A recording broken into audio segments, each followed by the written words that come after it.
What is the rule of 78?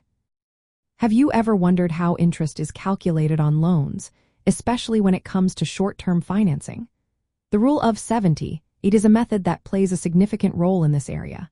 It is mainly used for certain types of loans, like auto loans and personal loans.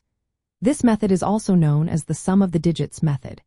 It gets its name from the fact that when you add the digits of the months in a loan term, they total 78.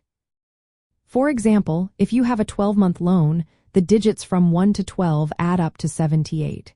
This method allocates more interest to the earlier months of the loan repayment schedule. In practical terms, this means that in the first month, you pay a larger portion of the total interest. As the months go by, the interest portion decreases. For instance, in a 12-month loan, the first month's interest could be 12 out of 78 of the total interest, the second month 11 out of 78, and so on, down to 1 out of 78 in the last month. From a real estate investing standpoint, understanding the rule of 78 is important. It affects how interest is paid over time and how prepayments or early loan payoffs impact the total interest cost.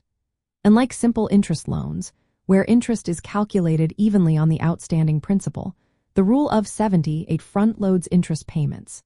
If you decide to pay off the loan early, you will have paid more interest upfront compared to a simple interest loan. This method tends to benefit lenders. It reduces the amount of interest refunded to borrowers who pay off loans early. For real estate investors, this can influence decisions about refinancing or early repayment of short-term loans. The rule of 78 can make early payoff less financially advantageous compared to simple interest loans.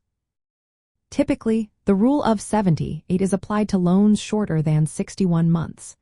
Many jurisdictions have restricted or banned its use for longer-term loans due to its borrower-friendly nature.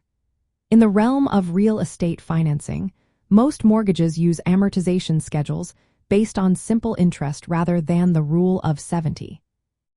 However, it is still relevant to understand this rule when evaluating short-term financing options or personal loans related to property investments.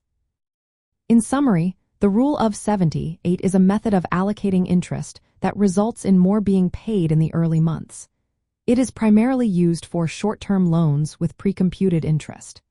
This method can lead to higher interest costs if the loan is paid off early. Real estate investors should be aware of this when considering short-term financing or loans that might be repaid before the term ends. Understanding how interest can be weighted differently depending on the loan structure can help you make informed financial decisions.